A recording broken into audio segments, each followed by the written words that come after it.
Hi, I'm Scott Capozza. I'm the physical therapist for the Smilow Adult Cancer Survivorship Clinic at Yale, New Haven, and I'm also a cancer survivor. And on behalf of our teams across the network, we want to wish you first and foremost a happy National Cancer Survivors Day. And we're going to take the next couple of minutes to talk to you about exercise and why exercise is so important for all cancer survivors, regardless of where they are in their cancer treatments, whether you're still in treatment or if you're in long-term survivorship. We can appreciate that you can feel tired because of all of the treatments that you've had, and it can be a combination of surgery, chemotherapy, radiation therapy. And we know that as you go through all of your cancer treatments and you move into long-term survivorship, that there are definitely some milestones that you want to celebrate, like the last day of radiation therapy when you get to ring the gong on your way out, or the day that you finally get your port removed, saying that you're done with chemotherapy. But even as you celebrate those milestones, you may still feel tired because your body is still trying to heal from all of the treatments that you've undergone. And so we're going to talk to you safely starting an exercise program or progressing an exercise program that you might already be on so that you can move more and feel better. One of the really exciting things for those of us that are in oncology rehab throughout the network is that there are new guidelines for exercise for all cancer survivors. And first and foremost, there's so much research that shows that consistent exercise helps decrease cancer-related fatigue. But these new guidelines that came out also show that there is a good chance of decreasing your risk of developing lymphedema. It helps control your bone health, and it can help with cancer-related anxiety and depression as well. So there are so many good things that come out of exercising. But you might be asking, if I've never exercised before, or if I just got done with treatment, how am I supposed to start exercising again? And so we want you to realize that we want you to start small. You don't have to start off with the recommended weekly allowance of 150 minutes a week of exercise. That sounds like a big number, especially if you haven't been exercising during treatment. So we want you to start off slow and with a small number of exercise each day. So anywhere from even just starting with 1 to 5 minutes a day, or to be able to do 1 to 5 minutes of exercise 2 or 3 times a day, if you're able to space it out over the course of the day, is great, because that's a starting point. That's laying the foundation to continue to build up your exercise tolerance. And then it's really important as you start an exercise program that you want to be able to track your progress. So whether you're tracking it on your watch, or you're tracking it on your phone, or even if you're just writing it down in a journal, it's really important to see where you started from and then see where you end up 4 weeks later, 8 weeks later, 12 weeks later, to show that progress. And as you do that, as you're marking your progress, it's important to reward yourself, to show how you're hitting all of these milestones, to say, I started off only walking 10 minutes 3 times a week, but in a month's time you're walking 30 minutes 3 times a week. And so you need to celebrate that and reward yourself to show that you're making that progress moving forward. We're going to take the next couple of minutes to highlight 3 areas that we want you to focus on as you start or build up your exercise program. Cardiovascular exercise, core strengthening exercises, and strengthening exercises for the rest of your body. These are 3 critical parts of building up an exercise program, and it's a really nice comprehensive way to get yourself stronger. A simple way to start a walking program is to find out what your average daily amount of steps are. So record every day, either using your Fitbit or your watch or your phone. Don't try and walk more than you usually do. Just do what your normal daily activities are. And at the end of the day, record your steps. And do that for 3 days. And that's the average number of steps that you take. So if my average for every day walking around is 6,000 steps, then for that next week, I'm going to make sure that I hit 6,000 steps. And then the week after that, I'm going to increase slowly by 10%. And So the week after that, I'll add another 10%. And that's a gradual way to increase your endurance level, your strength. And you can do that by walking, every day, because you're just adding a little bit. So maybe it's just taking a walk to the end of your block and back. And what we find, Heather, is that so many of our survivors will say, well, I feel really tired after all of my treatments, and so I don't really feel like exercising. But truly, the best medicine to combat that fatigue that you're feeling from your cancer treatments is movement, is exercise.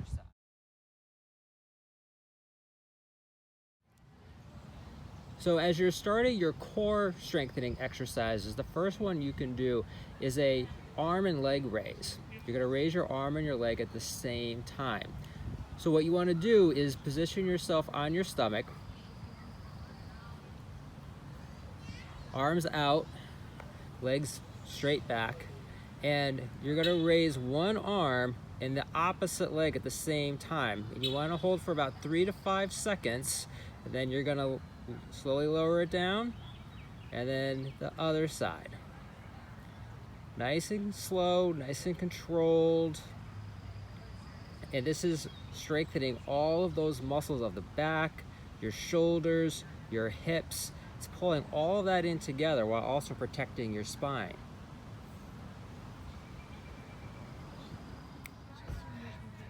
Another great core strengthening exercise is something called the plank. So again, you want to get on your stomach, you want to get your elbows right underneath your shoulders, and you want to dig your toes into the ground. And what you're going to do is you're going to lift your hips and your knees off the ground so that only your forearms and your toes are on the ground.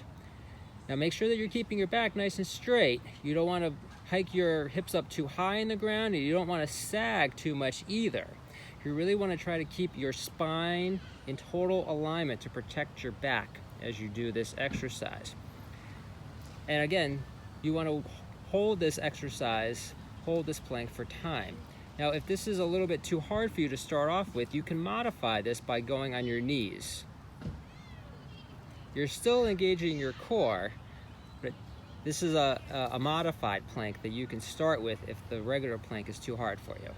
Another great core strengthening exercise is something called the table. So you want to lay on your back for this one, and keeping your low back pressed against the floor, arms by your side. And what you're going to do is you're going to raise your hips and your knees so that they're each at 90 degrees. And this is a great exercise because your spine is protected while you're engaging your lower abs. And you want to hold this for time, but if this is too hard, you can do something called toe taps. So instead of holding that position, you could just touch your toes back and forth to the ground.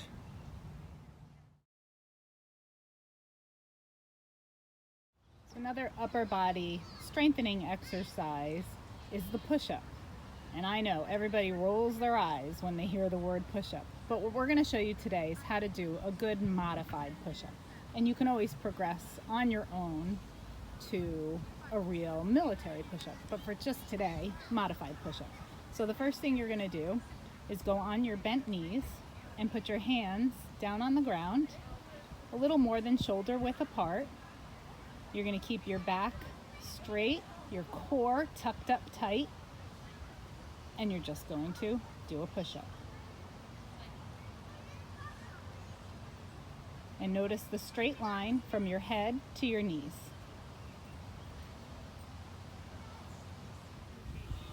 So now to focus on some lower body strengthening exercises, we're going to start by having you lay on the ground and lay on your side, because we're going to focus on the muscles on the outside of your hip. So in this position, bottom leg can be bent for support or it can be straight, whatever feels more comfortable for you. You're going to tighten up your quad muscle, really keep that top leg straight, and you're going to raise the whole leg up. And you don't have to go that high. Even going up 12, 14 inches is enough to get that muscle engaged. But it's so important to keep these hip muscles strong as you're recovering from surgery, as you're recovering from chemotherapy, because we want these muscles to be strong to help prevent the possibility of a fall later on. And you want to keep your foot in neutral position. You don't want it flexed and you don't want it pointed. You want to just keep it relaxed and neutral.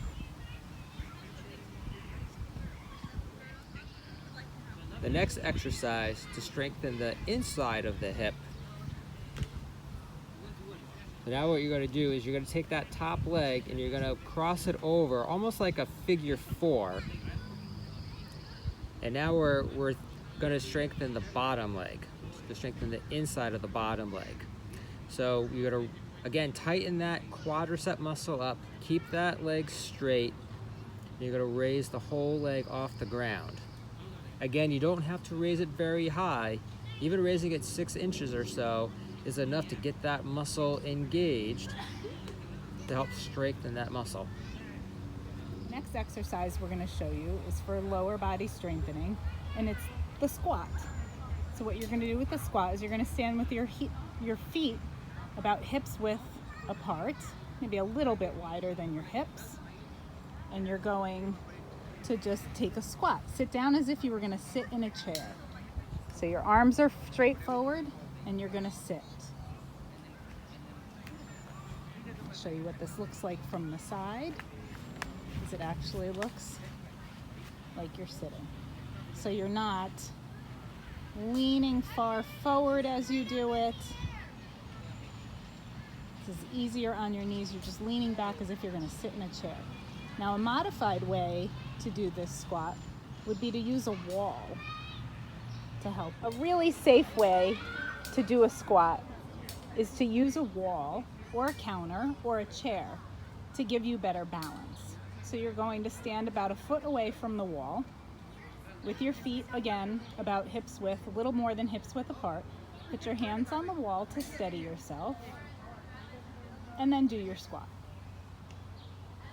Now you don't have to go down way far down. If you just start and go down about as far as you can, about 6 inches, and work your way up to deepening your squat. But use that wall as your balance. Another great exercise for lower body strengthening, as well as working on your balance, is the lunge. So in order to do the lunge, you're going to plant your one foot onto the ground and keep that back knee bent just a little bit. With your other leg, you're going to step forward and back.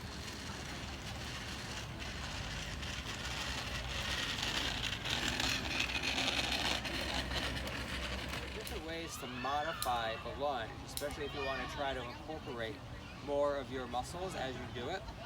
So as you do your lunge, you could have some hand weights, and as you lunge, you could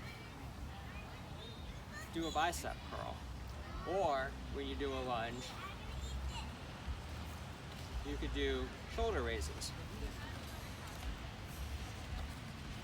But if that's too hard, or especially during this time where you may not be able to go to a gym, or if you don't have this kind of equipment at home, there are lots of things that you could use that you probably already have around the house for strength training.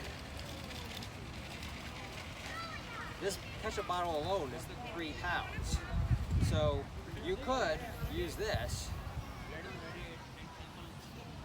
as your strength training addition to your lunges. And that way you don't have to go out and buy any special strength training equipment. And if you're going to be exercising outside, or even if you're just doing more yard work outside, or having a picnic with your immediate family during this time, make sure that you are sun safe.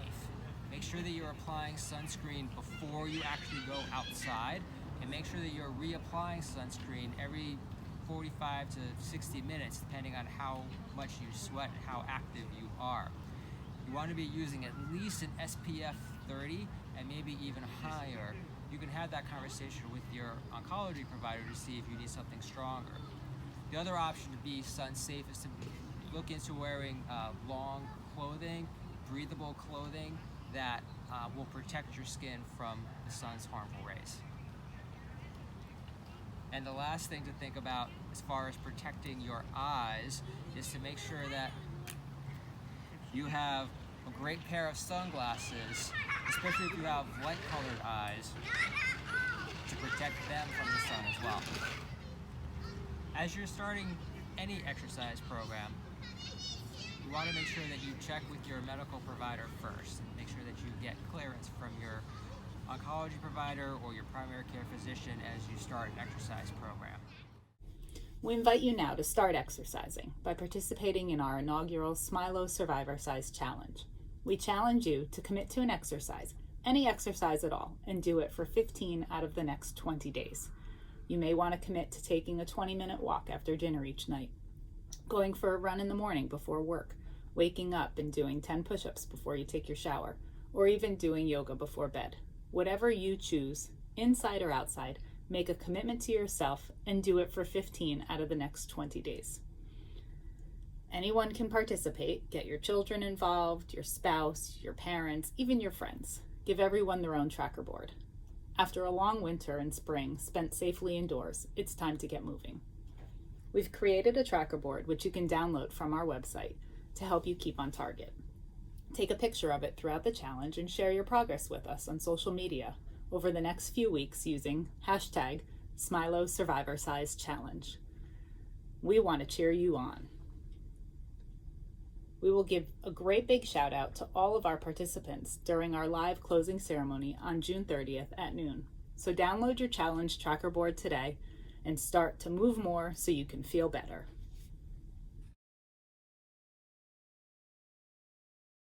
Links to any of these exercises, tips, and the Survivor Size Challenge tracker board will be listed at the end of this presentation on a slide.